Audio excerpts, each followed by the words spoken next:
Dobar dan, poštovani gledalci, ovo je Teša podcast, ja sam Teša Tešanović. Pretplatite se, kliknite na dugme subscribe na podcastu. Današnji gost je gospodin Velimir Abramović. Poštovanje, dragi Tešo. Pobeđujemo zajedno. Pre svega filozof i autor sad i knjige Shvatanje kontinuiteta u prirodnoj filozofiji Leibnica i Boškovića. Ali pre nego što popričamo malo o filozofskim temama, da se bavimo sumornom realnošću. Kako gledate ovu celu Vučićevu dramu sa Kosovom i ovaj odlazak u Ohrid? Skandalozno, a to je ujedno i test srpske gluposti, mislim narodne. Jer ako neko u decembru mesecu, pazi, naredi da se ražaluju policajci i da vrate oružje, da šef u stvari policije takođe istupi iz službe. Znači imali su vojne formacije na severu Kosova, policija je bila naoružana, zatim 4 gradonačelnika da daju ostavke, zatim svi da izađu iz kosovske vlade, znači ministri plus potpredsednik vlade.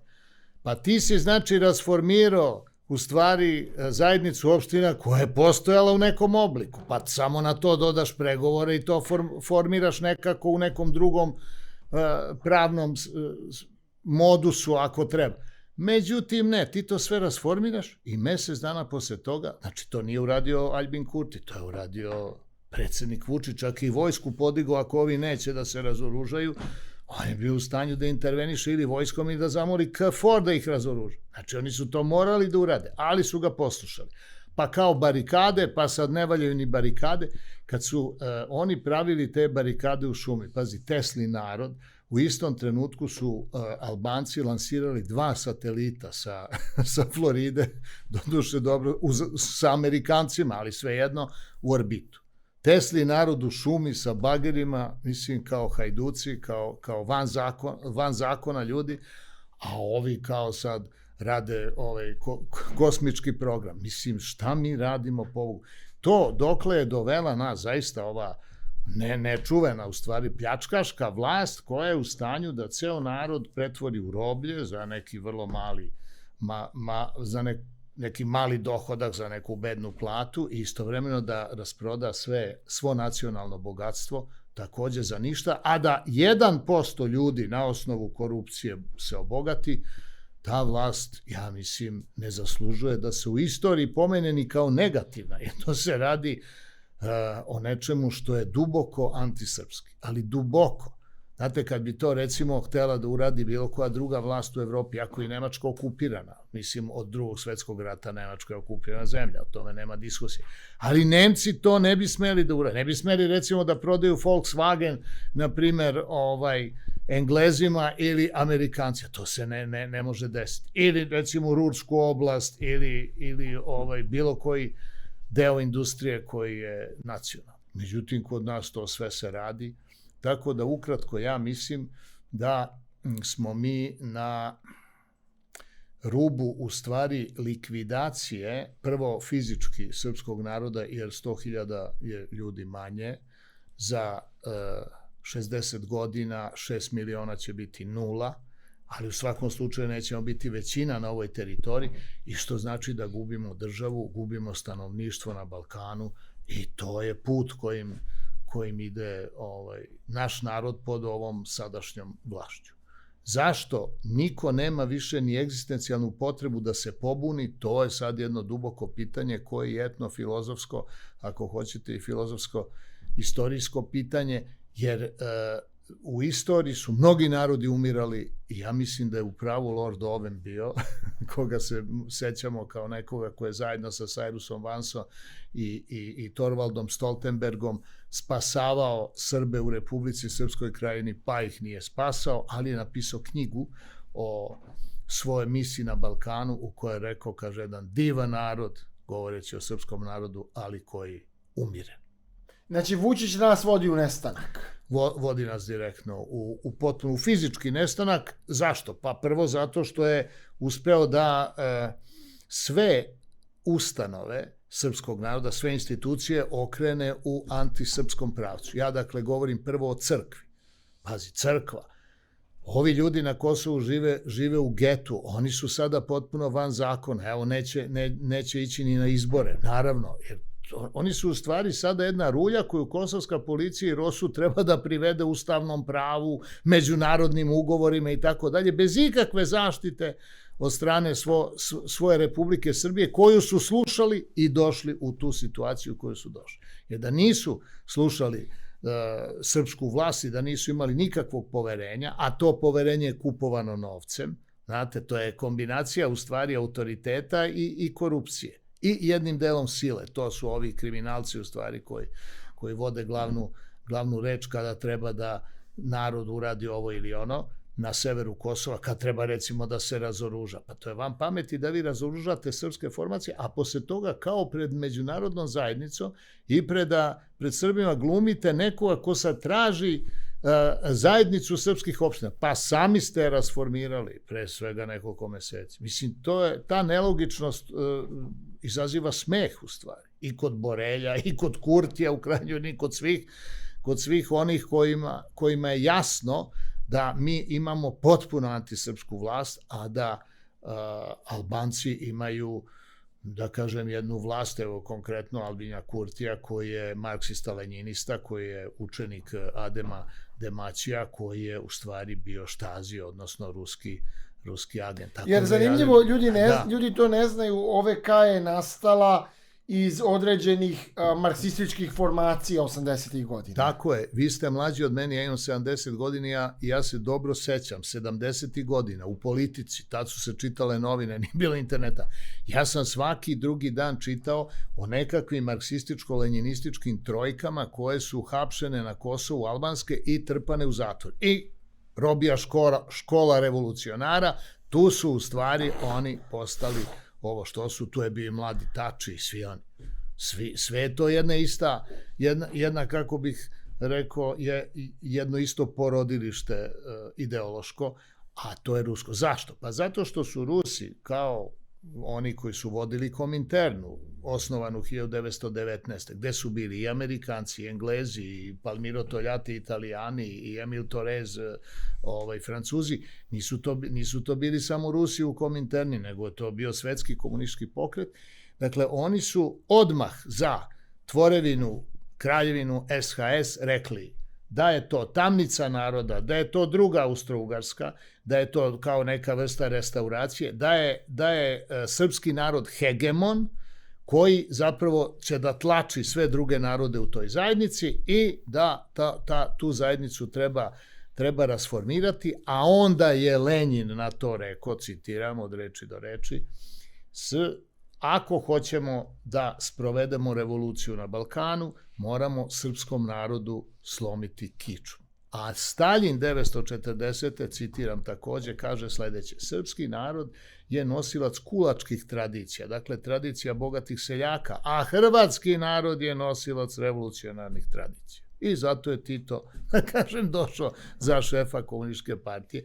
I to je sve, mislim, jasno i svima dostupno, ali naši ljudi te činjenice koje su potpuno proverene i tačne, potpuno drugačije sintetišu i jadni Rusi, oni nama ne mogu da pomognu. 99. su svi bili pijani i u Kremlju i u Generalštabu, i Jelčin već delio, ne znam, vodku po vladi i nisu ni znali da nas bombarduju. A da li se oni sećaju? Ko je smenio Milošević? Je došla Madeleine Albright? Je došao Clinton? Ko je došao da smeni Milošević? Pa Ivanov.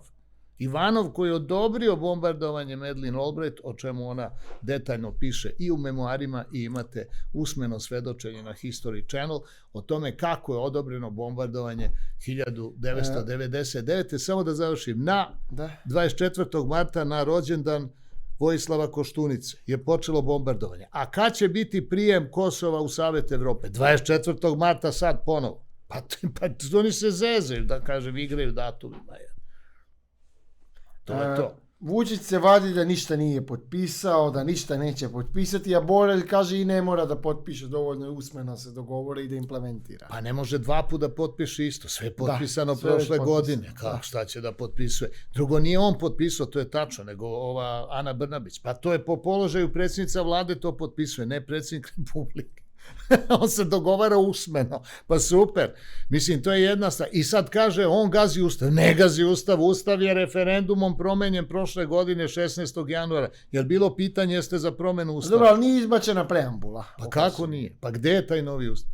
Pa je li update-on ustav na sajtu vlade? Nije. Pa pogledaj. Nije. Znači nema nigde Pa novog ne, ustava. uđite u službeni glasnik. Molim vas, hoću ovaj ustav od juče koji je štampan.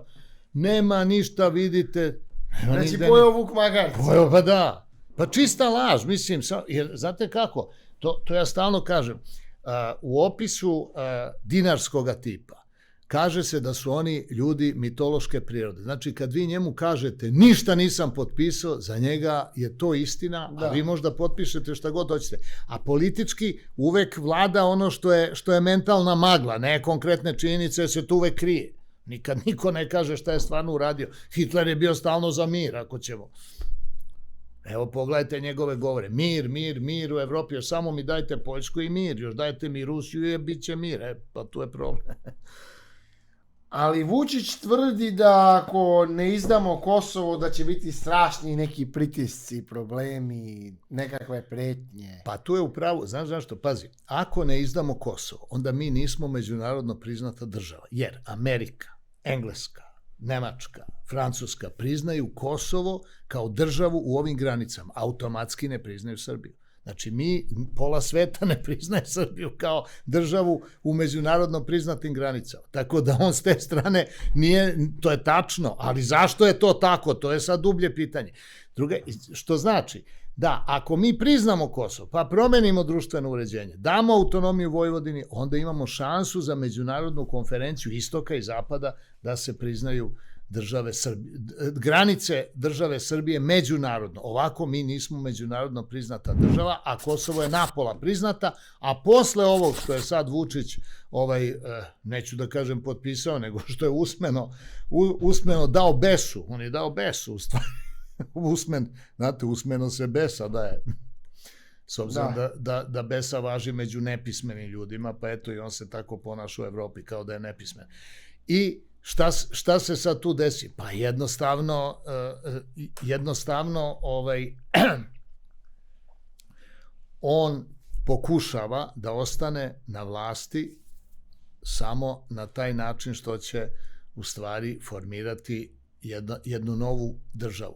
Da bi formirao novu državu, on je počeo s jednim fašističkim pokretom. Mislim, fašistoidni... Da pravi pokret za državu. Pa da, to je fašistoidni pokret vrlo nalik na Mussolinije, početak, pre nego što marša na Rim i tako dalje, on je isto spasavao državu, pa to dobro zvuči narodu. Čekaj, spasavaš koju državu? Državu bez Kosova, to ne kaže koju državu on misli da spasa. To je neka ideja, međutim, neće u tome uspeti. Ali ovi koji hoće da Kosovo vrate pod jurisdikciju Republike Srbije, oni to neće uspeti, nego će samo srušiti Vučića.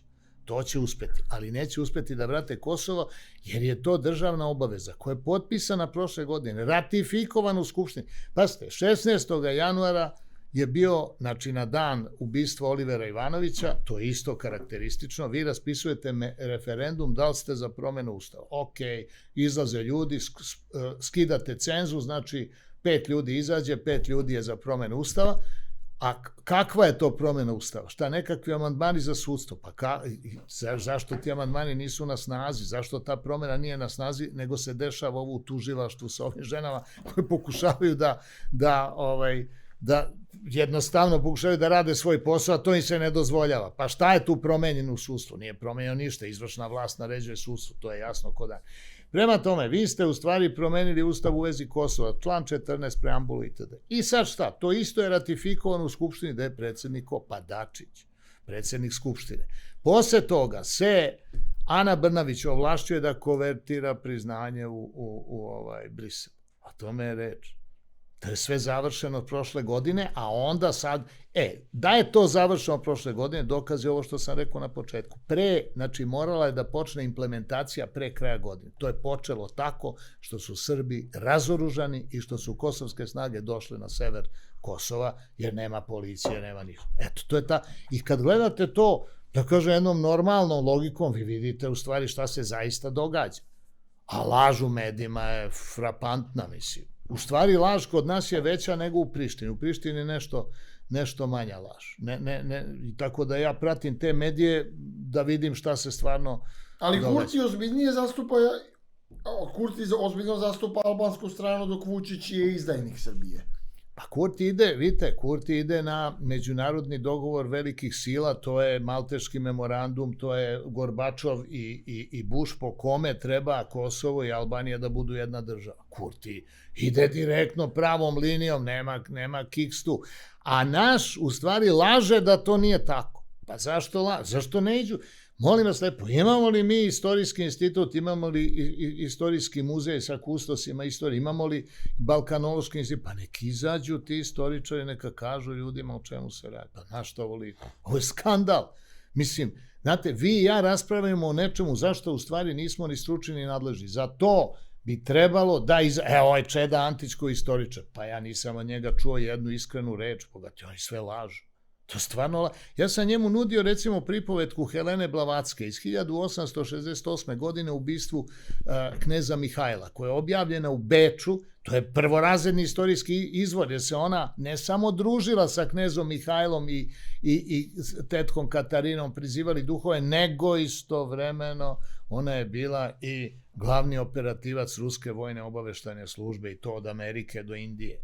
Nije to prosto. I ja njemu dajem tu pripovetku. On se nasmeo, kaže, pa to su, kaže, alternativni izvori, ezoterijski to, kaže, nije pravi izvor istorijski. I vi vidite u stvari da oni su svi agenti, bogati, pa tu nema jedan istoričar. Koji su oni istoričari? Neće ništa da prouče što treba. I tako dalje. Koja je uloga Dačića u ovoj celoj situaciji? Za koga Dačić radi? Pa Dačić je crna ruka. On radi u stvari za englesko-rusku tu opciju. To je stara u stvari, to je Ohrana je osnovala crnu ruku u dogovoru sa engleskom službom. I Mladu Bosnu i sve te organizacije, uključujući naravno i Grčku i još ranije Heteriju, gde je bio George Gordon Byron, engleski pesnik, je vodio ustanak na Kritu i tako. To je sve stara jedna, to je sve 19. vek koji se produžava i dalje, i Dačić je, da kažem, on jeste matično engleski, ali sluša Rus, jer je dilovan. On je prodat Rusima da sluša. Tako da, jako zanimljiva stvar, da li će Vučić ili neće uvesti sankcije Rusiji. Nedavno je jedan od ministara u vladi, Rade Basta, napisao Twitter status gde kaže da eto on se osjeća sa Vučićem, da ne može onda izdrži da gleda kako pritiskaju Vučića i pozvao ga uvedi sankcije. Rasplakao se nad Vučićevom sudbinom. Znaš kako sad, tu ima argument, pazi, 2100 firmi je otvorilo 150.000 Rusa i Ukrajinaca bogatih koje je došlo u Srbiju. Dakle, šta oni rade? Oni korumpiraju vlast. Ali neko bi rekao i donose kapital. Pa donose kapital, ali pa i naši reketiraju. Dobar dan, koliko košta da otvorim firmu? Pa vidjet ćemo, razumete šta ga, naša vlast je vrlo Znači, nema tu jednog funkcionera u opštini koji nije primio pare, otvorio je Rusima neku firmu, pa nema diskusije o tom. To je jedna stvar. Druga stvar, sa njim je došla, sa tim koji su bežali, došla i ruska mafija i ruske službe. Nisu došli samo Rusi sa ženama i decom, eto, da se spasu od užasnog Putina koji ih mobiliše i tako dalje. Nije samo to u pitanje. To je jedna stvar. Dakle, ako se uvedu sankcije Rusije, on mora da istera sve te Ruse, da zatvori sve te firme, i tog trenutka lično oni koji primaju pare, a u strukturi su vlasti, bit će jako pogođeni i bit će protiv Vučića. Tog trenutka. S druge strane, zato on drži da ne uvede sankcije. Ali šta ako uvede sankcije?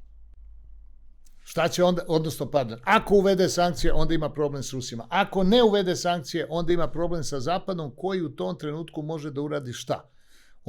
Zapad može jednostavno da prekine platni promet. Dakle, 5 milijardi doznaka što dolazi od ovih iz inostranstva neće više dolaziti u Srbiju za mesec dana, i ranije vi imate glad u Srbiji. Sve ove menjačnice, one su za doznake iz inostranstva, ništo ni za kakve, kako se zovu, turiste, kakvi turisti po celoj, u najmanjem selu imate menjačnicu, gde su ti turisti.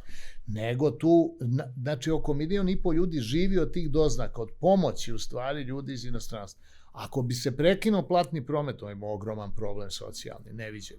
To je jedna stvar. A s druge strane, to je ukoliko ne uvede sankcije. A ako uvede sankcije, Onda imamo problem s ruskom mafijom i sa ruskim, da kažem, privrednicima koji su ovde otvorili firme, tako da ja ne znam šta on u stvari se trudi da ne uradi ništa, znači da ne uvede sankcije, a da umesto toga što nije uveo sankcije, on Zapadu isporuči Kosovo, eto, to je ideja. Znači, on hoće da isporuči Kosovo i hoće što pre. Zašto se Vučiću toliko žuri? Da li je on lično ucenjen? Pa verovatno da. Znate, ne, mislim, oni očigledno, pošto on sam pregovara, sam je koncentrisao svu vlast u svojim rukama, normalno je onda da se s njim računa kao sa ličnošću i tako se i razgovara i kaže, ok, imaš dete, imaš brata, imaš, tako se priča s njim, nema tu šale. Normalno. Mislim, tako pričaju američki kauboji, a još više, da kažem, ruska mafija i službe koje, kao što znate, kod njih nema opomene. Ne znam, ako ste gledali ruske filmove, ovoga Balabanova, Brat 1, Brat 2, ruska mafija je, za razliku od nežne, porodične, sicilijanske mafije, jer imate jednu opomenu, pa drugu opomenu, pa treća opomena, onda se zna šta je, pa onda ako se sami ubijete, onda se sačuva porodica, sve to ima šta. U Rusiji, ruska mafija je poznata po tome što nema opomene. Nema opomene. I prvo ubija decu. Da li Vučić, znači, ne sme da uvede sankcije Rusiji? Se boji? Pa ne sme. Ne, jer onda će lično da nastrada. Ako uvede sankcije Rusiji, lično nastrada. Ako ne uvede sankcije Rusiji, nastradaće narod, to je njemu manje bitno. On misli da će da se izvuče nekako. Nema šansu on nikakvu. Mislim, on je na kraju u stvari balade. On mora da nastrada nekako. Zato možda je sad toliko nervozan na konferencijama za štampu, jer ja sećam njega kad je došao na vlast, sad je bio smiren, sve ovako je držao ruke. Sigurno. To ga neko naučio, naravno, od stranih savjetnika. Sada nekako besni, urla, više nemate tog čoveka. Zato što je sve očiglednije u stvari šta on zapravo radi. A on, umjesto da otvoreno izađe pred narod i da kaže, vidite ovako, Malteški memorandum, to, ja sam u obavezi da priznam Kosovo i ja ću da priznam Kosovo, ljudi, ali tražit ćemo odštetu za Gazivode, za Trepču, tim parama ćemo povećati plate 5 puta svim Srbima na Kosovu, otvoriti banke, otvoriti firme, vezati Albance sa manjim kamatama za hipoteke, sve ćemo to da uradimo normalno, otvoriti granice i okej, imate sve do Valone i Valonu koristiti kao luku našu. Mislim, zašto se to ne uradi? Ali znate zašto? Isključivo zbog lične koristi. Lična korist je u tome što svi koji su radili sa Kosovom, zaista svi od Čovića do nekog, svi su milioneri, pa šta vam to priča?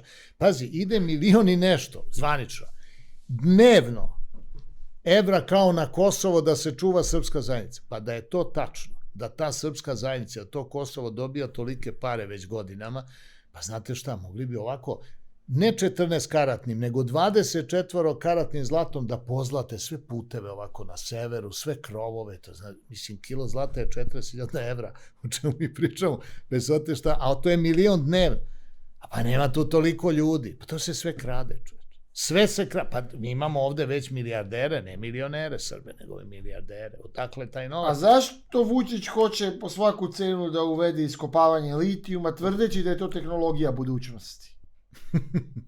Pa zato što je BlackRock u stvari BlackRock preuzima sve, a BlackRock onda ima svoje finansijske interese. Evo recimo otvorena je kancelarija BlackRocka u ovoj Kuli, Beograd na vodi, imaju tamo kancelariju. To je u stvari hedge investicioni fond američki koji sve koji se rukovodi tuđim novcem, jer oni nemaju nikakvu proizvodnju to, nego samo rukovode novcem. Sad, samo ime vam govori čije je to.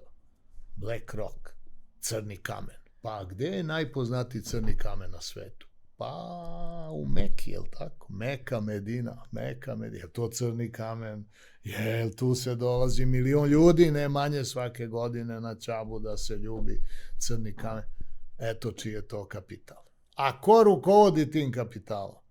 Pa onaj ko spaja islam sa pravoslavljem. Pa gde je najveća džamija? Pa u Moskvi. To je rusko-islamski kapital. To je BlackRock. Oni svi kažu to su Englezi. Englezi su optuženi za sve i svašta. Ali jako je bilo zanimljivo vezano za taj Rio Tinto. Bunili su se neki ljudi za koje znamo da su na neki način finansijski povezani sa Amerikom, da primaju nekakve donacije i to, a Rio Tinto britansko-australijska firma. Zašto se Zapad buni protiv Zapada? Pa, zapravo mi smo sprečili Zapad da iskopava litijum da bi došao istok.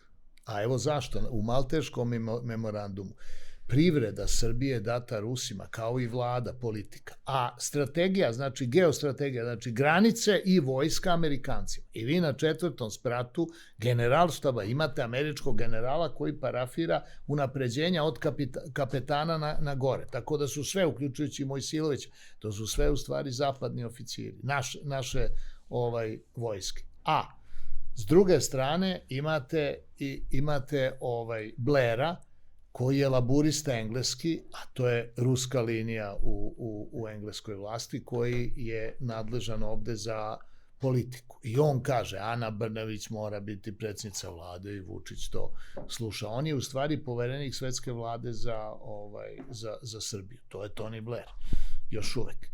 To zato kažem što ljudi misle da u stvari Amerika i Engleska i ostatak te dosta degenerisane bele rase, mora se priznati, i u Engleskoj i u Americi, jer Engleska živi od kamatarenja, 70% su kamate. Ako bilo šta se desi finansijskom sistemu, Englezi ostaju prenaseljeno ostrvo sa malo uglja i da pasu travu, šta da rade. Mislim, to je... A ovde imate Aziju, imate sve do Žutog mora, pogledajte to prosto po prostranstvima, pa ćete vidjeti u stvari ko zaista vodi igru. Igru vodi Azija, protiv bele rase u celini, izuzev Rusije koja je jedini deo bele rase koji zbog tehnologije i nauke vlada u Aziji i nad Kinom i dobrim delom nad Indijom i nad ovim drugim islamskim zemljama. Jako zanimljiva stvar je to što Vučić po svaku cenu sad hoće da izgura taj litijum. Kaže, bio je u Briselu, pričao je sa njima, teo da priča o litijumu, ali oni nisu hteli ni da pričaju sa njim o litijumu i njega bilo sramota. Pa on je engleski agent koji je nesposoban. Pokazuje se da je nesposoban da sprovede ovde, mislim, njihov interes, a to je interes Rio Tinta, koja je, kao što ste rekli, englesko-američka kompanija, da oni iskopavaju litijum, a umesto njih dolazi BlackRock. BlackRock je iznad. Znači u hijerarhiji je iznad. Pa možda kupi Rio Tinto, mislim, ceo. Oni imaju ogromno, ali kažem da je to islamski kapital koji je spiritualno i ideološki u sprezi sa ruskom idejom ujedinjenja pravoslavlja i islama, a to je šta radi Turska, šta radi, to je sve ideja. Recimo bio je Dugin recimo je dosta simpatetičan prema toj ideji u svojim pisanjima. Dugin jeste, samo što on je suviše fanatičan na crkvenoj strani, pa evo vidite šta se desilo. Mislim, kako objašnjate ovo ubistvo Darije Duginek? Šta je to bilo? Ruska vojska ubila ćerku, da, pa pretero je. Pa pazite, šta je slično kao sa ovim Ratkom Mladićem i njegovim? Identično, ajde, nije ni slično nego identično. Ne možda ne slušate, kako bih rekao, višu komandu. Viša komanda Rusije je jedinstvena, a onda se deli na crkvenu i vojnu. I on je, međutim, na nivou crkveno-vojnog sukoba prešao totalno na stranu crkve, bio je vrlo ideološki uticajan, pa je opomenut na grub način. Ali eto, to je bio zanimljiv fenomen, zato što, eto, vi ste filozof i tu i Putin pomenuo, oni nama ubijaju filozofe, jer je i ćerka od Dugina isto se nešto bavila, pisala filozofiju, i tako da, eto, filozofi se ubijaju. Čujete, Rusi su poznati po tome što su ubijali i pesnike, a kamoli filozofe. Znate koliko je ruskih pesnika ubijeno? A reći vam i da, pazi, prvo Puškin, jel tako, streljanje na dvoboju, pa zatim Gribojedov u Iranu, onda kako se zove, Ljermontov, pa onda Aleksandar Blok koji je napisao čuvenu poemu Dvanestorica, pa onda Majakovski, pa onda Jesenjin. Sve su ih pobili. Pa Mandelštam koji je završio u logoru. Znate zašto? Jer su pesnici, oni izražavaju kroz poeziju dušu naroda.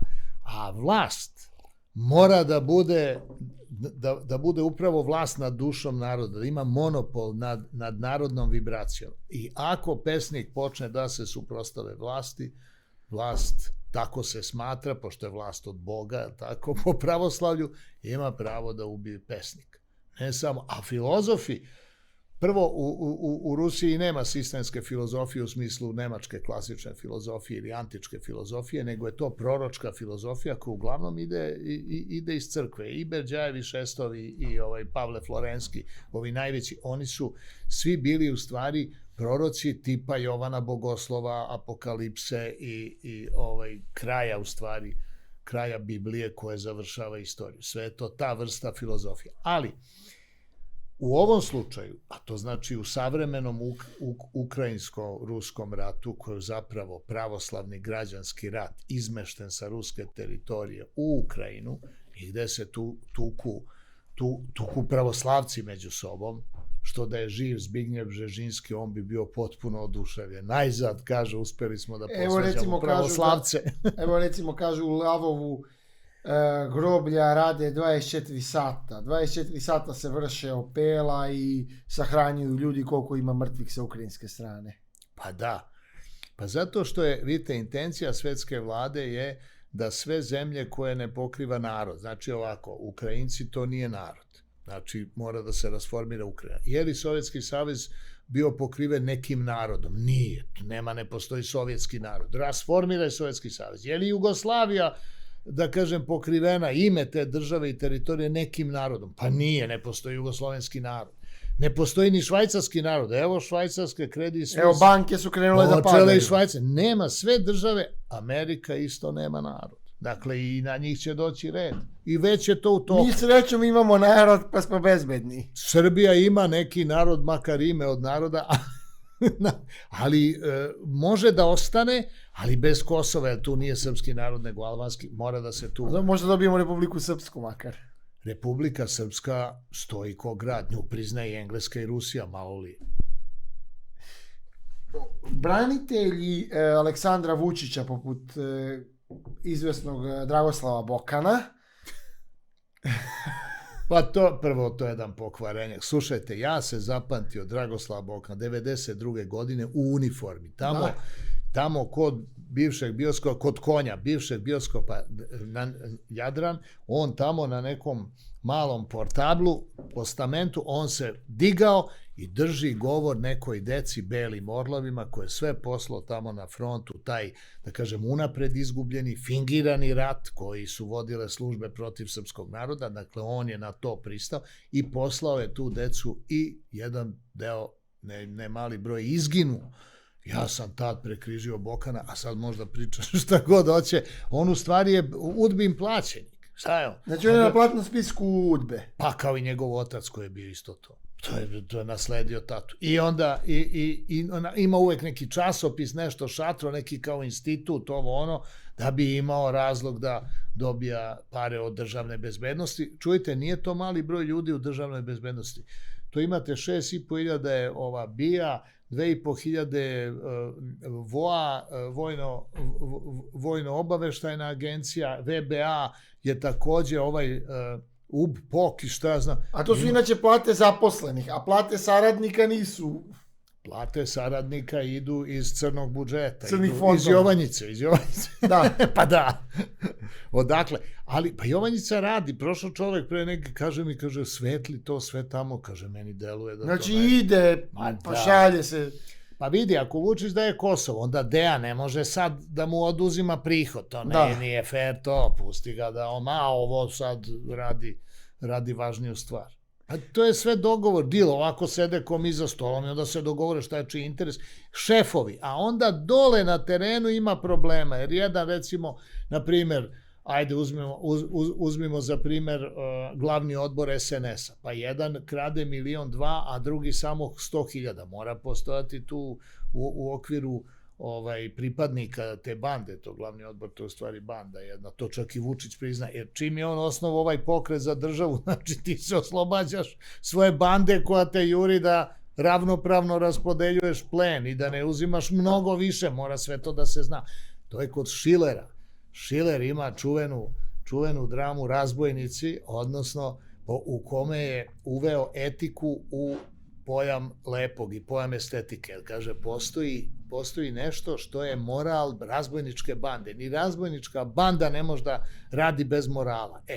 SNS u ovom trenutku ima problem upravo toga. On jeste banda, ali nema nikakvog morala, počela da se raspada u stvari unutra. Tu je vic. Zato on sad pravi novi pokret. Znači, to je poenta pravljenja novog. Zašto se on ograđuje sad od SNS-a? Pa nema drugu opciju, jer ako bi s njima došao u sukob, za 24 sata bi nastao totalni haos. Jer oni u stvari drže opštine. Pazite, recimo, promena bilo kakve vlasti u Srbiji mora biti promena sistema. A to znači da to nije samo da vi pohapsite vladu i ne znam pola glavnog odbora i ove što su krali, ja ne znam ovoga što su mu dali sad 5 godina zatvora, što je palio kuću ovome novinaru Jovanović. Ne to, nego vi morate da promenite 10.000 ljudi u opštinama. To je proliferovalo kao rak. Pa SNS je u stvari kancer srpskog društva, koji je proliferovao i metastazirao i zato nema otpora, nema ničega. Pazi, on je metastazirao u crkvu.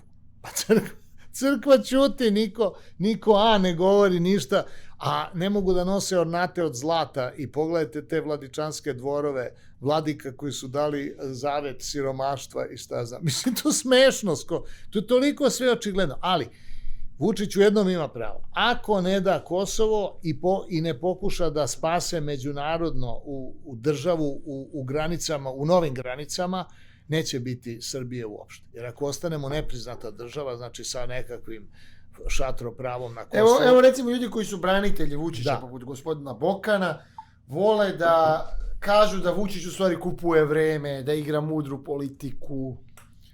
Pa znaš šta, Bokan je kupljen čovjek, on ceo život parazitski živeo na nekakvom fondu i na novcu koji nije zaradio, a zarađuje ga tako što ima jak ego, voli da se slika i vrlo je rečit. Dakle, on ima nešto što se zove jezuitska rečitost, jezuitska kazuistika, ima za to izraz. I onda on sa nekakvim primerima iz svog arsenala dramaturškog znanja, on u stvari brani ono koga plaća. Pošto njega plaća državna bezbednost i pošto državna bezbednost radi protiv Srbije, kao i crkva, kao i Akademija nauka, kao i vlada, to više nije sporno. Znači imamo sve institucije u gornjim pozicijama društva koje su antisrpske i imamo te u stvari medijske, pa šta radi Nebojša Krstić, isto što i Bokan, isto je plaćen, isto. I tako, to su sve ljudi, mislim, toliko, kako bih rekao, ajde prodane duše, ne radi se čak ni o tome, to su ljudi koji su do te mere omekšali svoje biće da je njima život važniji od svega. A nisu svesni da će da umru, da je život jedno privremeno smrtonosno obolenje od 50, 60 do 100 godina, ali ne više, da u stvari mora da sluša neki unutrašnji glas, a taj unutrašnji glas, znate šta govori? Govori to da se mora čovjek distancirati od svega. Ali jako se znači ne primati odlikovanje. Ali ajde, što je Vučević primio odlikovanje od crkve, on je manje kriv nego Porfirije koji je dao njemu to odlikovanje. Da li je Vučević to zaslužio? Pošto za mnogi za Vučevića kažu da je on siva eminencija u Srbiji. Pa bio je potpredsjednik SPS-a kod Miloševića. I da je glavni čoveka u službi. Posle filozofa kolege Mihajla Markovića, koji je bio isto to, koji je bio isto engleski agent, kao i Vučević. Mislim, oni rade te stvari dosta profesionalno, ali ne možete vi kriviti Vučevića za crkveni orden, nego crkvu. Ne možete vi kriviti Sinišu Malog za plagirani doktorat na prvom mestu, nego šta je sa senatom, šta je sa dekanom, šta je sa komisijom, šta je sa univerzitetom. Oni su krivi, a ne onaj ko to traži. Pa možda tražim, dajte mi pilotsku dozvolu, kažeš dobro, u redu, platiš pa dobiš. Evo sad, recimo, ko hoće da bude akademik, zna se cena, to sam čuo, 250.000 evra. Pošto je cena da budete akademik bez ikakvih radova, naprave vam oni to. Znači, uđem u SANU. Uđete u SANU za 250.000 evra, jer je anonimno glasanje i taj se novac podeli anonimnim glasačima i vi ste izabrani i to je to. Imaju oni i ove koje primaju na osnovu lobiranja da se malo pokriju, ali toliko košta. Ima 153 redovna akademika, pa koliko ih znate vi na pamet? Znate predsjednika akademije ovoga neurologa, znate Matiju Bećkovića, Časlava Očića, ajde, 5 njih od 153. Pa ko su ti ljudi koji sede u akademiji? Kao akademici i primaju po $500.000 mesečno. Pola miliona? Pa da. To je naknada. Pa, prvo, oni ne plaćaju porez, ne znam da li to znate. Nisam znao za to. Akademici ne plaćaju porez, crkva ne plaća porez i kriminalci. To su 3 kategorije koje ne plaćaju porez. Drugo, ajmo na drugi sprat akademije u banku. Oni imaju banku. Banku? Pa banku nego šta. Pa zašto će im banka? Pa zato što moraju svi biti plaćeni da ćute. Pa jel akademija nešto kaže, recimo, o istoriji Srbije? Jer se oni uopšte obraćaju? Ne, oni su izvan. Jedino ovaj predsjednik akademije rekao, pa Kosovo je izgubljeno, to mu je naređeno. Ne bi on to, nego je naređeno. Inače, isto sin jednoga udbovskog oficira. Bilo ovde vlada OZNA preko dece. Još uvek. I imovinom koja je oteta od naroda, znači državna imovina, takozvana društvena, je, s obzirom da je UDBA bila tu prva do papira i mogla da bilo kakve papire skocka, oni su u stvari preneli na svoju decu i na ljude iz poverenja su preneli taj kapital. Pa kako je Mišković došao do milijarde? Nemojte reći da je zaradio. Kako je zaradio? To mora da, mislim, to je nemoguće. Ili Kostić, kako je on zaradio pare? Kako to može? Kako je Karić zaradio pare? I tako dalje, i tako dalje. Ali kada govorimo, recimo, o Porfiriju, da li je patrijarh Porfirije ucenjen od zapadnih obaveštenih službi? Zašto on se ovako ponaša? Ja koliko znam, on je francuski agent, nema šta da bude ucenjen. Ceo Kovilj, jer je cela Vojvodina u stvari francuska interesna sfera, iz Kovilja direktno francuski agenti se u crku liferuju. Znači on je direktno pod kontrolom zapadnih obaveštenih službi i on zato ovako sve radi. A mi imamo 2 agenta, imamo Porfirija koji je francuski, zato je Evropa, zato je i ovoga Vučića koji je engleski agent. Znači mi nema, mislim i ovu koja je u stvari anglo-američki, ova Brnabićka i Tonija Blaira koji nije agent nego Englez. Meni je jedna pokojna osoba koja je poznavala Vučića i bila bliska sa njim 90-ih imala 2000-ih imala kontakt, rekla da imaju podatke direktno od obaveštenih službi da je 90-ih godina Vučić zavrbovan za britansku obaveštenu službu. Normalno, pa kako bi bio predsjednik Srbije, a da nije agent? Jel to može uopšte? Da li je to teorijski moguće? Nije. Neki agent, ne kaže. A vidite, Rusi, iako oni po Malteškom memorandumu, oni knjiže u stvari ovde politiku, ali rade preko posrednika, jer ako bi stavili ruskog čoveka, ne daj Bože Nestorovića ili Ljepojevića, naše najznačajnije ruske ljude na sceni, recimo da njih stavite za bilo koju funkciju na koje se odlučuje, onda Rusija ima odgovornost za njihove odluke. Da se to ne bi desilo, oni se dogovore sa šefovima zapadnih službi šta im treba, kome, onda to ovi naši niži agenti sprovode to preko Zapada, koji po međunarodnom ugovoru velikih sila nije odgovoran za politiku. Znači, zapadni agenti rade ovde za Ruse, a nisu odgovorni za političke postupke. To je genijalnost tih službi. Kako komentarišete činjenicu da recimo televizija Pink i Željko Mitrović, iako su na strani Vučića, u principu imaju dobre odnose sa ambasadorom Hillom, sa SAD, naginju ka zapadu u ovom konfliktu u Ukrajini. Nekako čini se da Mitrovića ne kontroliše Vučić, nego neko drugi. Kontroliše MI6, kontroliše engleska obaveštena služba. Da, on u Londonu mu ćerka studira, ide stalno u London. Pa da. Kao što da vam kažem, Kina, Rusija, Amerika, oni recimo u ovom trenutku rade zajedno. Gde, na primjer, ćerka GGC-a, gde studira? Na Harvard.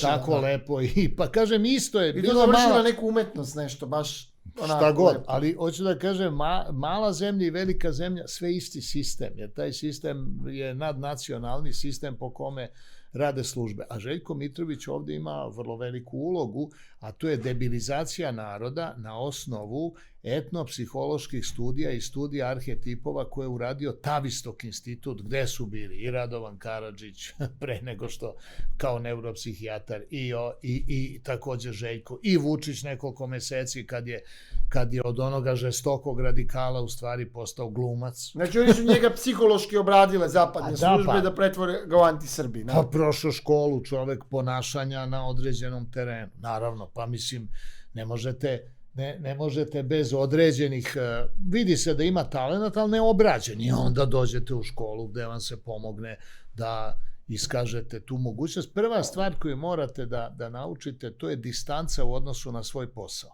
To, apsolutno. Recimo, Željko Mitrović se zane u jednom trenutku, kaže, ja ću da pravim, kupio ovde on bioskop i hoće da pravi musical Lucifer. To ne može, se onda nervira pravoslavno stanovništvo, koje je slagano da pravoslavna crkva radi za Srbe. Ne.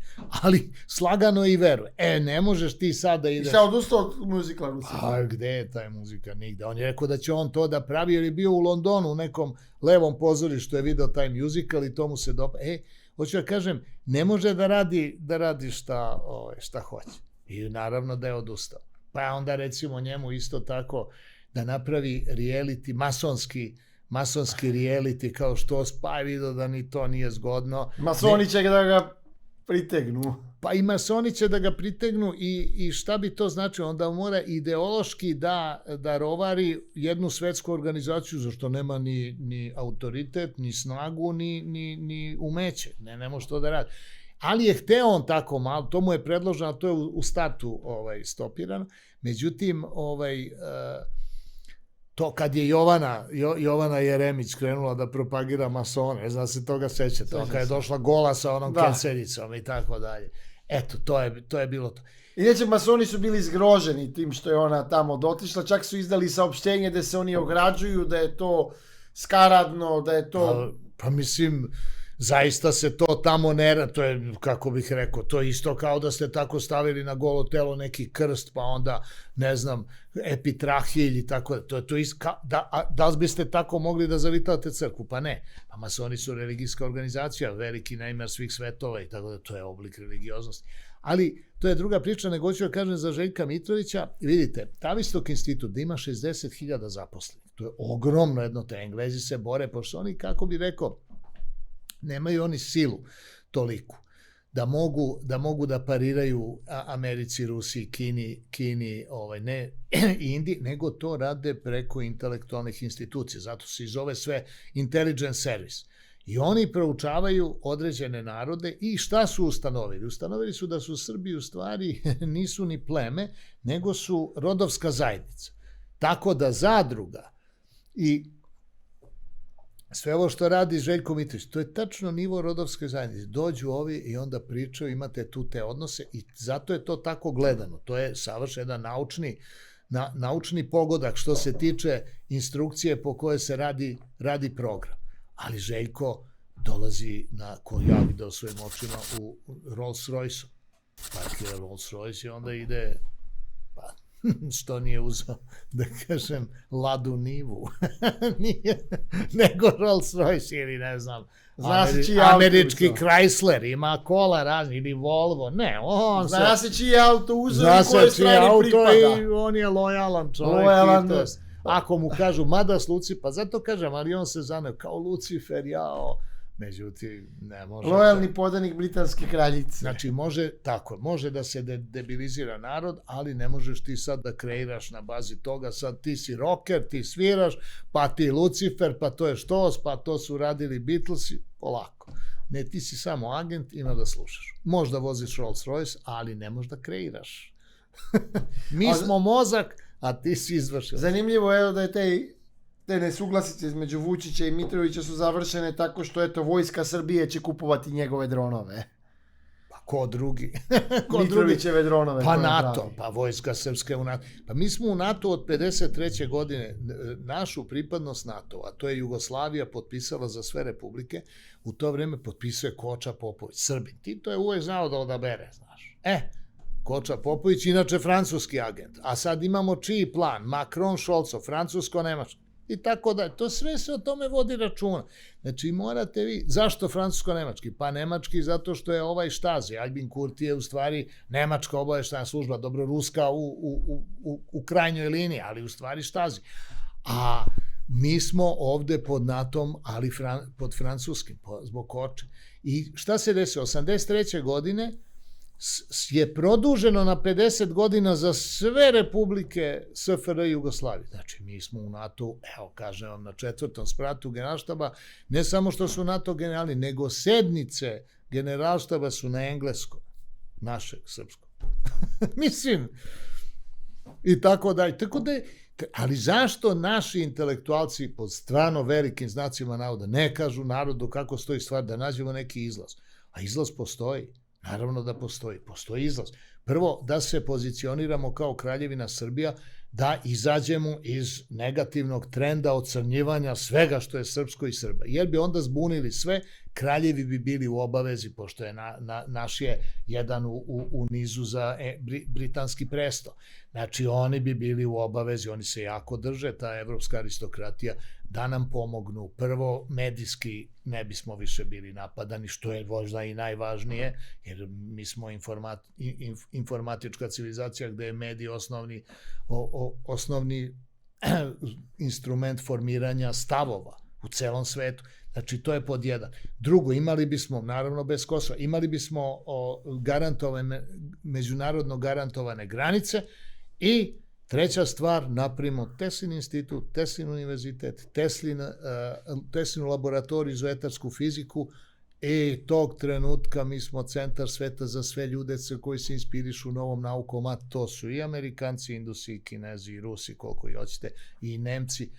Eto, o tome se radi. I sa te dve akcije, znači Kraljevina Srbija i Teslin institut kao apsolutno duhovno mesto nove nauke, naučne duhovnosti koje je novi oblik religioznosti za celo čovečanstvo, jer se u stvari nauka bavi neprekršivim zakonima univerzuma koje je direktno dao tvorac, a to je zakon poluge, zakon gravitacije. Svi naučni zakoni su neprekršivi.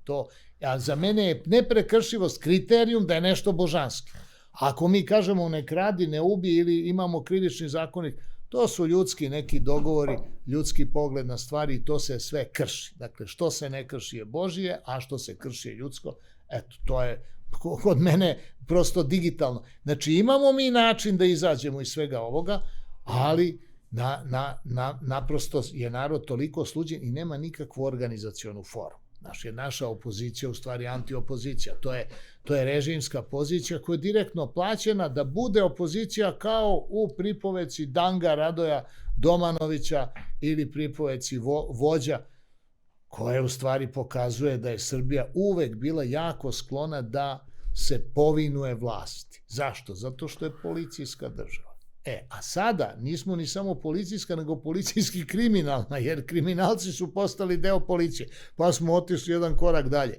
Ali iz svega toga morat ćemo da izađemo jednog trenutka ako hoćemo da uopšte bude bilo kakve države srpske na Balkanu za 50 godina. To kažem, ako ne priznamo Kosovo, ne proglasimo kraljevinu, ne napravimo međunarodnu konferenciju za naše granice, znači da nas priznaju i ove zemlje koje nas ne priznaju sad, nas ne priznaje ni Amerika, pa niko nas ne priznaje. Ako priznaju Kosovo, ne priznaju Srbiju, šta to je 1-1-2? Da sve to uradimo, ali to je, kako bih rekao, jedan dosta hitan postupak. Inače, ako se ostavi ovako kako je, tog lagano će se odvajati deo po deo Srbije i narod će izumirati, svi će bežati iz Srbije, nemaju perspektive, nemaju više osjećaj nikakav patriotizma u Srbiji, jer je toliko su ljudi prevareni i toliko je vlast otuđena od naroda i toliko je strana i toliko laže da ljudi mladi samo gledaju da pobegnu glavom bez obzira jer žele neku privatnost, da rade svoje struke, da budu priznati u društvu i za to nagrađeni toliko da mogu da žive i da imaju jedan stan i plat. To sve više ovde, kako bih rekao, nije moguće. Šta može mlad čovek da uradi sem da bude SNS kriminalac? Ništa mu se drugo ne nudi. Ako hoće da otvori svoju firmu, mora da se suoči sa banditsko-mafijaškim nemoralom reketiranja. Jer u svakoj opštini ima SNS aparat koji reketira sve od kioska. Da je prvi, ima glasine za Vučićevog brata da je prvi reket Srbije i da on lično reketira razne privrednike po Srbiji. Da je on jedini, to bi dobro bilo. I znate šta meni kaže jedan čovjek, kaže, zašto sam ja za diktaturu, a protiv demokratije? Rekao, zašto?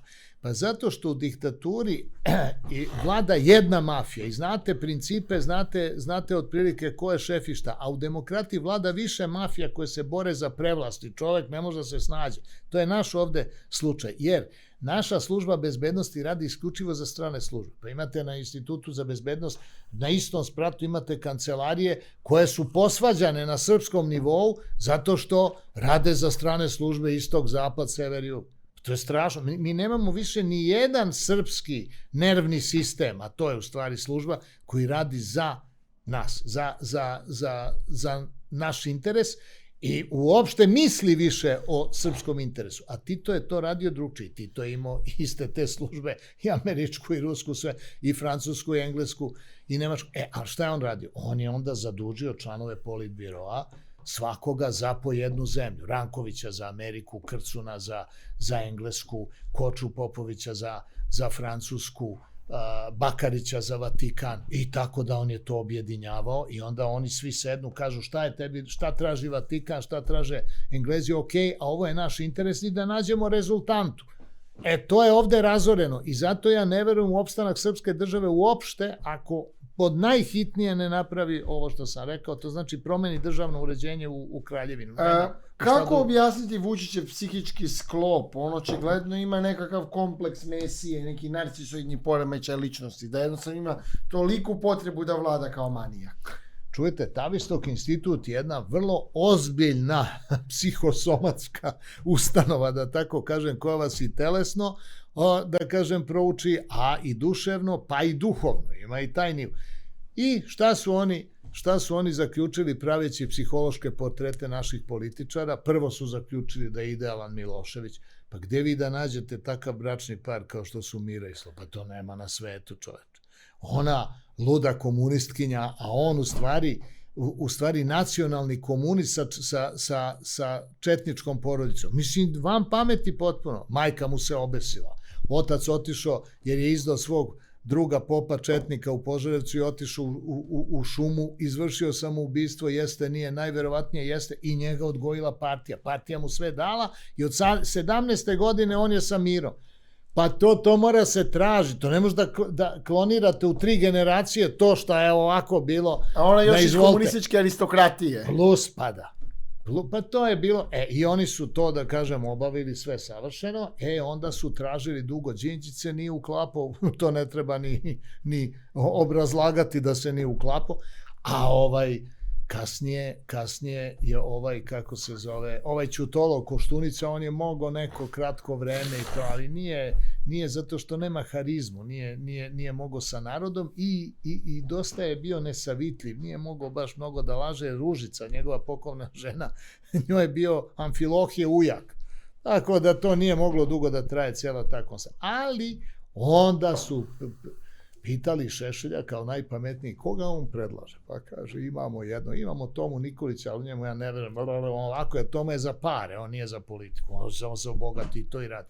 A kako se zove, on je mlad, ali ima neki mana, ovako, hoće da skače, kaže njega, dajte. I onda je rađeno s njim, čoveče, godinama, pa to su radili ne samo psiholozi, nego takozvani insinuanti. To su psiholozi službi, ali koji prave određenu atmosferu oko čovjeka, znači prave kontekst. O tome se radi. Pa je onda, kad se osvestio Vilibald Erić, Erić je bio jedan od osnivača SNS-a, bio s Vučićem u kancelariji. Kaže, kad sam video da Đilas donosi pare Vučiću kao demokrat, kao šef Narodne kancelarije, doneo torbu para u kancelariju. Kaže, ja sam odjednom počeo da se budim, pa šta, gde je to?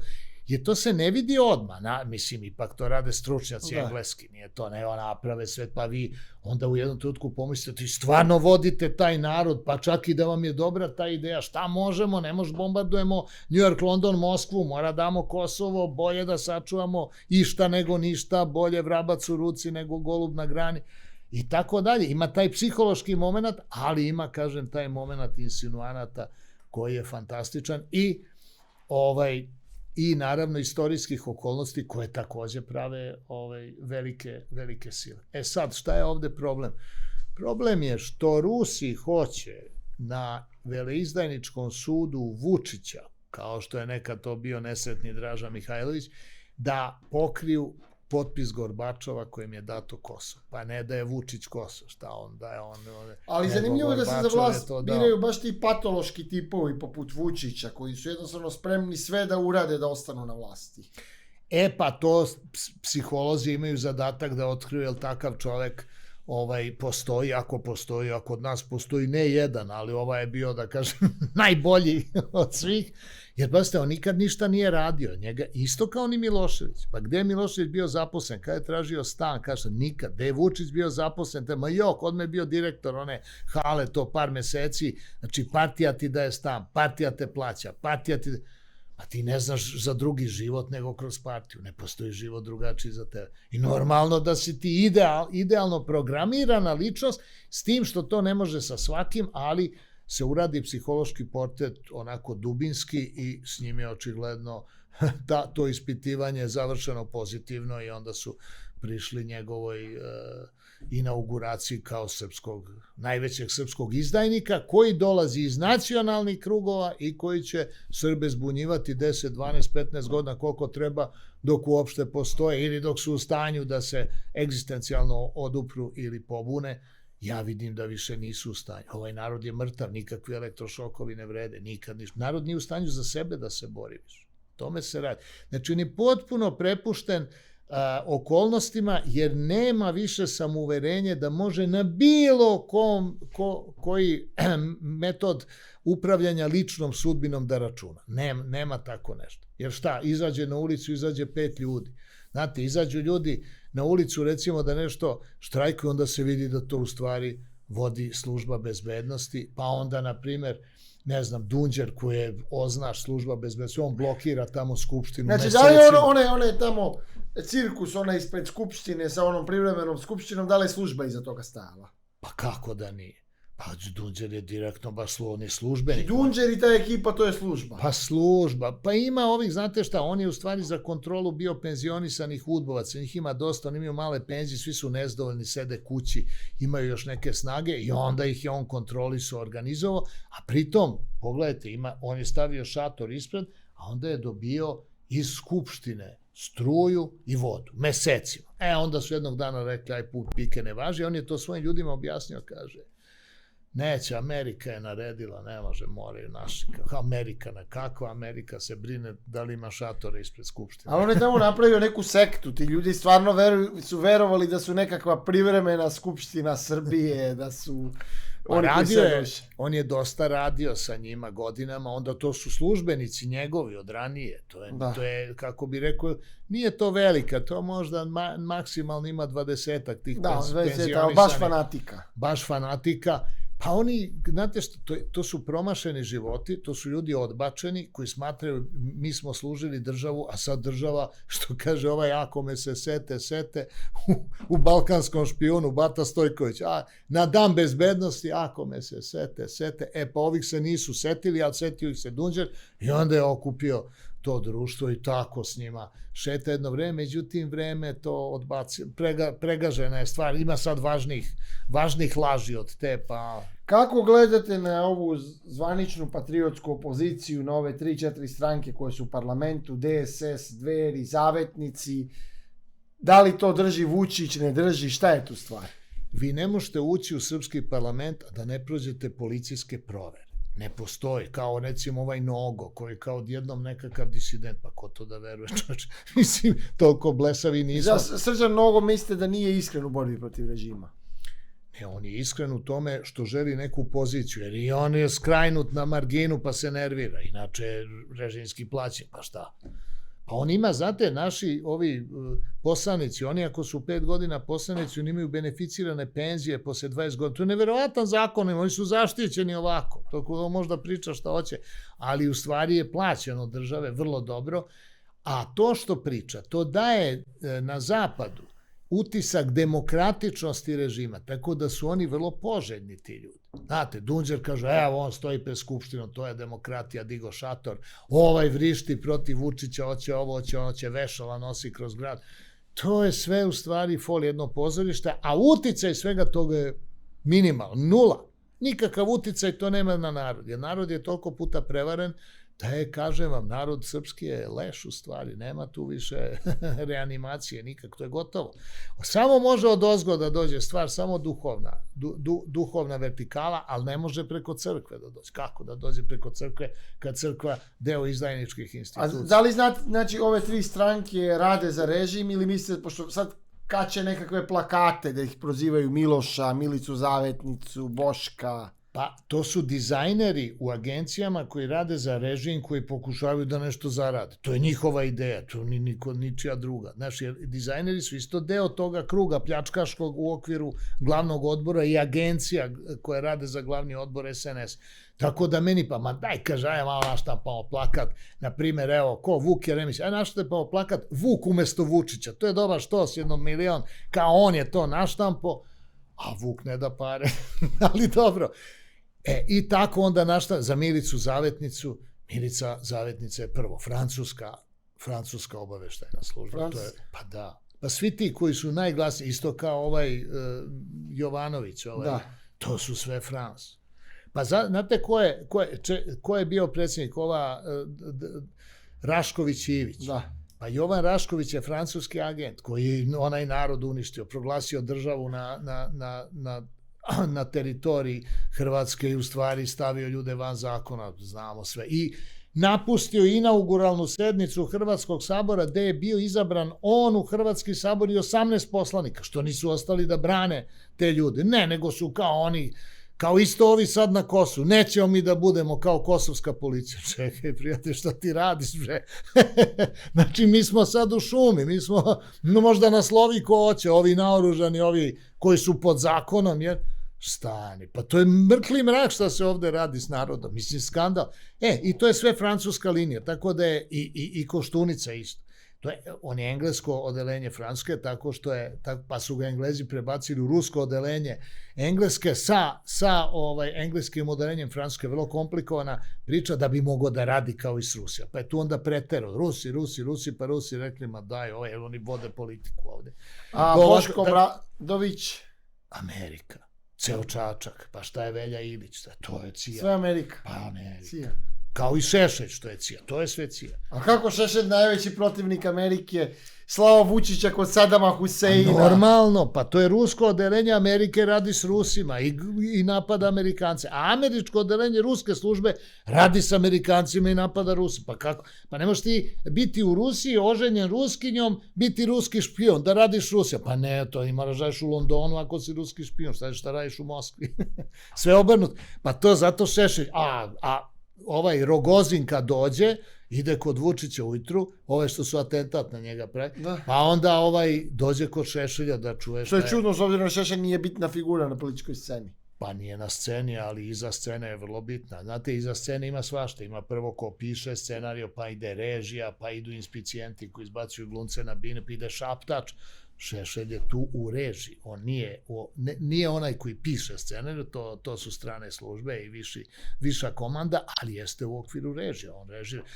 Kad se raspao SNS, što je on, mislim, radio zajedno sa Englezima i Amerikancima. SNS se raspao u stvari na engleski deo, to je Toma Nikolić, to je rusko odelenje engleske službe i američko odelenje engleske službe, to je Vučić. A Šešelj je ostao čisto američki. Tako da raspao se na englesko i američko odelenje. Ali Šešelj neko bih sad kao argument rekli bio u Hagu tamo. Pa dobro, bio u Hagu, zaradio, bogat. Vi kad u Hagu sami sebe branite, onda primate platu advokata. Ja idem u Hag 3 godine da sam sebe branim bez problema. Ja ne mogu zaradim te pare ni za 50 godina koje tamo dobiješ za 2-3 godine. Znate kolika je dnevnica, recimo, kad je suđenje ili kad je advokat tamo? Dnevno 11.000 evra, dnevno. I tako dalje, i tako dalje. Da ne idemo u računicu. Kako pa ima računat ne 12, nego 20 godina da sedi, a tek njegova familija. Pa naravno. Tako da iz tih razloga, ali neki bi rekli onda da mi nemamo patriotsku opoziciju. Ko su patriote onda? Ne, mi nemamo nikakvu opoziciju, ne patriotsku, nego nikakvu opoziciju. To su neki profesori koji rade svoj posao i ne mešaju se u politiku. Eto, njih možemo nazvati nekakvom opozicijom. To je ta mirna manjina koja ljudi, evo ja sam lekar, pregledam, ne zanima me ništa, dolaze bolesni, delim lekovi, to je to. Ili recimo inženjer, kaže, gradi most, gledam da se to ne sruši. Ima takvih, ali sve manje takvih ljudi, jer kažem da je ova politička situacija sa ovom partijom, sa SNS-om, dakle sa lažnom nacionalnom pozicijom, dovela do proliferacije Rak, oni su rak. Kod nas je politička stranka u stvari rak naroda. A nije to je bio SPS pod Miloševića. A evo ima da kažem, imamo dakle dva raka. Imamo SPS rak i SNS rak koji su se sad spojili. Pa nema ovaj narod nikakvu šansu. A ovi drugi, oni su lažni citostatici. To je ova opozicija. Oni u stvari lažu da su protiv režima, jer svi su na plati. Čekaj, ako tebe režim plaća, vidite, kad je Ledeni Stanišić, kad je pravio višepartijski sistem, on je u stvari svuda poslao agente da prave stranke. Tako da ima ne znam koliko parlamentarnih stranaka, ima negde oko 160 stranaka koji primaju od Skupštine Srbije zato što su stranke, uglavnom i ne znamo koliko ih ima, i pokreta i šta znam neke pomoći, da ne govorimo o nevladinim organizacijama, to plaćaju stranci. Ali ovo što plaća naša država, to je negde oko 500, znači 3, imate blagajnika, predsjednika, i zato i Tadić sad osnovo stranku, da bi imao pare. Predsjednik, imate blagajnika i imate sekretara, znači ima 3 plate mesečno plus plaćene prostorije. Znači na 150 stranaka, ajde 160 puta 3, to je negde oko 450-500 plata. Znači sa 500 plata mesečno vi kontrolišete kompletan višepartijski sistem u Srbiji. A te plate su u visini poslaničkih plata. Eto, i da dodate poslanike sa 700 plata mesečno i možda radite u Srbiji šta god hoćete. Apsolutno 700, a to nije neka cena. Neki kažu u principu da onda jedino rešenje su litije. Da li recimo poput monaha Antonija treba praviti litije i tako rušiti režim? Pravo rešenje je litijum. Ne litije, litijum, jer da dođe zapad ovde, a neće doći zapad, nego dolazi BlackRock, dolazi islamsko-ruska kombinacija i oni će da kopiju. Nije uopšte, znate šta, ja imam izveštaj iz geološko-metalurških izvora sledeći, da nije u pitanju litijum uopšte, nego su u pitanju žice vrlo retkih metala kao što su cirkonijum, paladijum, iridijum i tako dalje, koje se protežu i do Republike Srpske. I zato je naglo, a to je jako bitno za kosmički program, zato je naglo Dodik dobio podršku sa istoka. To uopšte nije politička stvar, nego je stvar kosmičkog programa koja se odražava na politiku.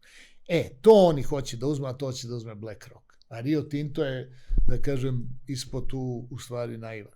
Naprosto nisu imali snagu, jer, pazite, kad je došlo do toga ko to treba da uzme, ko treba da kopa to u Srbiji, da li da kopa istočna strana ili zapadna strana, onda su ovi stavili istočna strana, BlackRock stavio Rio Tinto, kaže, prijatelju, je malteški memorandum ovde? Ne, to je naše. Ne možete vi tu da radite. Ili ako recimo, što mi na primjer, jesmo li dali bakar i zlato po 3% rudne rente, skandal nekakav, ko se takođe ne isplaćuje. To je 3, znate kakav je ugovor sa Borom. 3% rudne rente na profit. I sad vi sredite knjige, nema profita, 0 je rudna renta. Mi smo to džabe dali, mi smo to poklonili. I sad, tu gde treba da budu površinski kopovi bakra, tu je ova nesrećna planina Staricu. Nju su srušili do kraja. Sad, došli ovi stanovništvo da se žali tu kod G-Bina, već kako im se zove ta Xi-Jin, kod ove kompanije, Kinez im rekao, pa sve to naše, mi smo sve to kupili, nemojte da se žalite, vi ste iz Majdanpeka, kaže, menja vam se klima, ali mi ćemo i vas da iselimo, ceo Majdanpek, jer ispod toga je zlato. Prema tome što je sklonjena Starica i onako tu nećete živjeti. I oni su prestali, kao što znate, nema više nikakvih, čak ni Ćuta ne ide tamo da se buni, nema više nikakvih protesta, ne, šta? A da li je Đilas prava opozicija? Pa nije, on je ruski čovjek, on je ruski agent, kakva prava opozicija? Kako ruski sad se zalaže za sankcije Rusiji? Ne, pa naravno, da se zalaže za sankcije Rusiji, da je američki agent, zalagao bi se protiv sankcija Rusiji, pa to vam sad pričam. Tako to, pa šta će? Nego, znate šta, ima što, mada ako budu sankcije, ako budu sankcije Rusiji, onda neće on glave nositi ko ni Vučić, znaš. Ne sme to da zavede. Ali priča je okej, zna se da je priča u redu. Nego, jer tog trenutka on ugrožava 2100 ruskih firmi koje vodi ruska mafija. Pa čekajte, to je vrlo ozbiljna priča. To nije to sad, uvodimo sankcije pa se igramo. Ili moraju sve da im daju srpsko državljanstvo, ima i to. Možda u tom slučaju svi moraju da uđu u srpsko državljanstvo, da nisu više Rusi, ali to je sad operacija. Vidjet ćemo, zavisi od dogovora. Ali, znate, od kad je Đilas ruski čovjek? Od trenutka kad je bio student prorektor, u doba Rajka Vračara rektora i u doba Miloševića, on je išao kod Miloševića da mu traži ostavku, baš on. Ja se sećam tog sastanka, imate ga, mislim, i na internetu. Rektor, student, prorektor i išao je što je osnovo Građanski savez, isto je bio filozof, setit ću se ko je. Koji je osnovo zajedno sa Vesnom Pešić Građanski savez. Oni su išli kod Miloševića da traže ostavku od Miloševića. I Milošević je rekao, majte, molim se, nasmeo se čovek, veri, niste mi vi gazde, zna se ko je gazda. Gazda je Miloševiću Amerika bila, jer on jeste ruski agent predložen Americi, a je dilovan. Tako da je došao iz Amerike, Rockefeller, oni, Cyrus Vance, to je bila Bob Dole, to je bila njegova veza kasnije. Eto, i ja sam Rajko Vračar, ruski čovek i tako da se znalo da je od početka da je ruski. Nedavno je jedan ministar u vladi, ministar privrede Rade Basta, dao izjavu da ne može više da izdrži da gleda kako razapinju Vučića, da treba uvesti sankcije Rusiji po svaku cenu, i onda je neko našao da je taj Rade Basta pre nego što je bio ministar bio vlasnik firme koju je nazvao Moskva Šped. Pa jasno. Pa ko sme da traži sankcije Rusije, a da nije ruski čovjek? Niko to nije lud toliko. Zašto bi mi... Ali zašto je on nazivao firmu Moskva Šped, a posle traži sankcije Rusije? Pa tad se dodvoravao. Znaš, u početku ti mora da kažeš, baćuške, ja sam vaš. I onda kaže, dobro, posle, kao i naš Dragan Jovanović, koji je ruski spavač. Pazi, on je vodio zelenu stranku. Pa sva zelena stranka, uključujući ove u Nemačkoj, se zna da je to sve KGB. Ali dobro, danas zeleni su u Nemačkoj najveći protivnici Rusije. Pa naravno. Pa kako da dobiju nemačke glasove, nego kao ruski ljudi, a da nisu protivnici Rusije. To je radi ravnoteže, u stvari. I tako se tu uvek radi. Pa kažem vam, recimo, ali, na primer, ruski čovek koji je englesko odeljenje ruske službe. On živi u Londonu, on tamo radi. Mislim, evo imamo našeg Ljepojevića. To je englesko odeljenje ruske službe koje se pojavljuje. Sjajan čovek, mislim, i vrlo obavešten i sve, ali ima ogradu. Kad je reč o Rusima, tu ne priča. Ovo sve drugo, o Zapadu stvarno daje fantastične podatke. Međutim, i znate kako sam ga ja testirao? Na Balkan Info, odakle ste vi otišli. Na Balkan Info, ja kažem, slušajte, rekao, ovo je u stvari rat u Ukrajini, američko-ruski dogovor. On je polude. Kaže, nije nikakav dogovor. I tu sam video o čemu se radi. Postoje testovi, mislim, za agente koje možete. Kad su već u akciji, onda on ne može da zaobiđe test, nego mora da da neki odgovor. Jer ako zaobiđe test, onda je svima jasno da je agent, a nečiji. I onda postaje sumnjiv svim službama. A ako da odgovor, onda u stvari brani svoju službu i ovi drugi ga tako knjiže i uvaže. Pošto vi ne možete da budete agent jedne službe. To je nemoguće, nego mora da radite i za drugu službu i to je onda interaktivno. Znači, vi ste onda na dvomeđi ili na tromeđi komunikacionog sistema i sad tu je umeće, da li ste James Bond, da li ste Duško Popov, ko ste, šta ste, da li ste, ne daj Bože, Toma Nikolić. Gdje je Toma Nikolić? On je nestao. Nije nestao, eno ga u Užičkoj. To je kuća pored kineske ambasade koja radi poslove za koje on dobija proviziju. Mislim, on čovjek slaže milione, ništa. To ga zanima. Inače, on je škorpion i to mi je interesantno, tako da je sklon tajnim dogovorima i sklon materijalnim vrednostima. Da, ljudi koji znaju njega kažu da Tomislav Nikolić je jako voleo pare i da je... Pa da. Pa to i Šešelj, on ga zna dobro. Jeste. Mada i Šešelj voli isto novac jako. Recimo... Pa jest, da. Šešelj isto voli novac, ali može se reći da on više pljačka strance nego nas. Ovo je Toma baš nas pljačka. A ne, on ima pare od Cije, brate, pa Cija... To su valjda ti neki seljački maniri, to mislama da mora kao lokalno. To je sve, pa da, tu Batoče, pa zida crkvu, pa njegova žena pravi tamo mozaik na ulazu u crkvu, koja to prvi put radi u životu, Dragica, pa onda ona postaje član Ulusa. Mislim, čemu to, znaš, stvarno to. To isto ko s ovim doktoratima. Se hoće, što je ministar, što je milione, hoće da bude doktor. Šta će ti to? I sad mu je sud vratio doktorat. Da, sud mu vratio. Akademska zajednica je utvrdila da je plagijat i sad mu je sud vratio doktorat.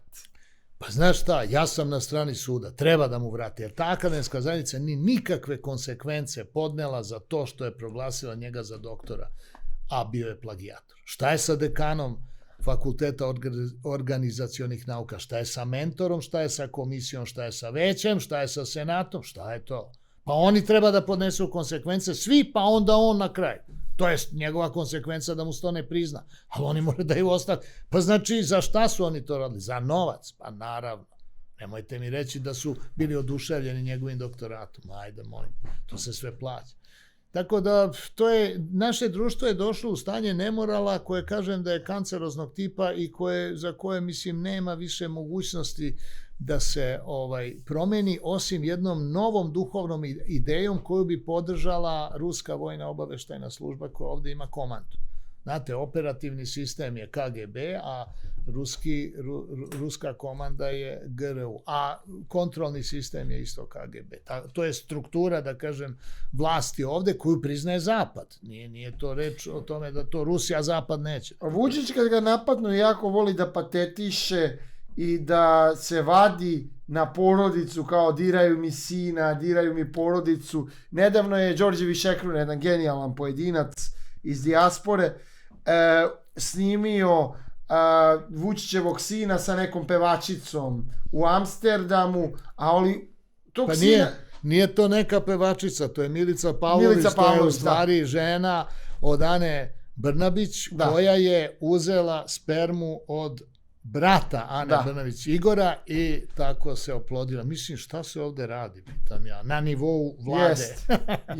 Šta se ovde radi, moj prijatelj? Jeste, to je nekako nivo kao one neke rimske perverzije i onda sin pošalje sa ženom od Ane Brnabić u Amsterdam. I kao što znamo sudbinu Rima, propao je, tako? Da. Pa i mi ćemo, pa mi smo došli u dekadenciju za koju je Rim trebalo jedno 300 godina. Mi smo došli u roku od 10 godina do totalne dekadencije društva, ali do totalne. To nije naivna stvar, jer ukoliko samo novac sve određuje, evo, jel rekao Vučić, kaže, dvocifreno povećanje penzija i kažu penzija, blago ovonča, vidiš, on misli na nas. I tako dalje. A što si ti dao milijarde i milijarde narodnog blaga poklonio da bi 1% stanovništva bio prebogat, a sad daješ neke mrvice narodu, to narod ne. Znate zašto? Jer elita ga je izdala. Elita po znacija navoda. To su akademici, to je univerzitet, dozvolite, koji nije u stanju da se oslobodi profesora koji za novac dele doktorate, pa takav univerzitet treba se zatvoriti. Pa zatvoriti ključ, pa napraviti, kako bih rekao, napraviti novi konkurs za sve katedre. Kao što je Akademiju nauka treba raspustiti, pa onda osnovati Kraljevsku Srpsku akademiju nauka s jedno 20-25 akademika, tih inženjera, lekara, koji nešto stvarno siroti rade i koji su pošteni. Drugo, sve najuriti, mislim. Mi moramo to, kako bih rekao, mi to ne možemo da uradimo i to je šteta. Društvo nema tu snagu. Imamo političke stranke. Je li jedna jedina politička stranka ima odeljenje za kulturu, za filozofiju, za umetnost, za nauku? Ne, na pamet im to ne pa. Nemaju u malom mozgu da to treba uopšte, nego to radi Željko Mitrović umesto svih njih. Pa jasno. I on debilizira narod. To je naša situacija. Tako da ja jedina nadam je u Rusku vojnu obaveštajnu službu koja bi ovde implementirala kraljevsko-teslijansku ideju, ali odozgo, jer naši ljudi slušaju, to bi moglo da se uradi za 24 sata, ali Bogu se molim da oni to uopšte hoće. Ovaj Ivašov, to je zanimljiv čovek koji je tražio ostavku Putina 3-4 dana pre ulaska trupa u Ukrajinu, on je teozof. Ima tu knjigu Zabranjeni svet koja je interesantna, evo prodaje se u Laguni. Da. To je jedan drugačiji način mišljenja. Mi nemamo takav nivo ni akademika, a kamoli generala, to ću da kažem. Tako da mislim da može da se desi da zbog Tesle mi budemo spaseni. Samo isključivo zbog Tesle. Tesla je poluga svetske moći. Rusi to znaju, tamo je teslomanija i njima treba jedan takav centar da bi mogli, ali ne u Rusiji, jer je to kompromitovano na zapadu. Ne na zapadu, jer je to onda kompromitovano na istoku i oni te naučne informacije kriju po vojnim institutima. Ne, nego na nekom raspadnutom terenu, kakva je recimo bio Jerusalim pre 2000 godina, takav je sad i Beograd, što se tiče greha, što se tiče korupcije, što se tiče vlasti Irodove nekada, Vučićeve danas, to je sve isto. Tako da je ovde idealno u Srbiji da se napravi jedan takav centar za svetsku nauku koji bi promenio naučnu paradigmu, jer ovo je sve dotrajalo. To je jako bitno za sile, jer znanje daje moć. Dakle, ovo znanje na bazi kvantne mehanike, ogromnih fondova za CERN i tako da je, ono nije dovoljno u stvari ne samo za tehnološki napredak, za napredak teorijskih nauka, a to je duhovno-naučni pristup. Dakle, ja se nadam, i to da će ruska vojna služba koja ima taj i tekako visoku duhovnost, da oni ovde jednostavno sprovedu tu promenu, ali nakon što osude Vučića za veleizdaju na Međunarodnom sudu, jer zbog bele karme ruske njima je jako bitno, istorijske svesti, njima je jako bitno da izdajnik Kosovo, odnosno ne bude Gorbačov, nego da bude naš čovjek. I evo naš čovjek je to već uradio, on je rekao, ja sam usmeno pristao, vidite kojim putem on ide, nadajući se da će izbeći sud, pa neće. Upravo ide, on igra šah, on pojma sa šahom nema. Rusi imaju fakultet za šah, dakle oni su njega uveli tačno u varijantu koja im odgovara i ja sad to gledam kao u pozorištu. Eto, baš tako. Gospodine Abramoviću, hvala vam puno što ste bili gosti. Hvala vama, dragi Tešo, na jednom veoma otvorenom razgovoru. Hvala i pravo da vam kažem, želim da pobedimo zajedno sve ovo o čemu smo govorili i da sledeći put govorimo o budućnosti. Budućnosti i sledeći put, eto čisto da kažem gledalcima, ovog puta smo malo pričali o dnevnoj politici, sledeći put imat ćemo malo neki drugačiji razgovor gde ćemo govoriti o filozofskim temama, o budućnosti, o viziji razvoja čovečanstva, da ne bude samo da mračimo ko je sve izdajnik u Srbiji. Tako je, jer mislim da smo u fazi takve promene koja će nas zaista odvesti u zlatno doba, ne ovo kako to propagira poziciona vlast, nego u ono pravo, a to je naučno-duhovna spoznaja koja će nam omogućiti jedan dostojni čovekov život. Poštovani gledalci, ovo je bio Teša podcast, preplatite se na podcast, kliknite dugme subscribe, hvala vam što ste nas gledali.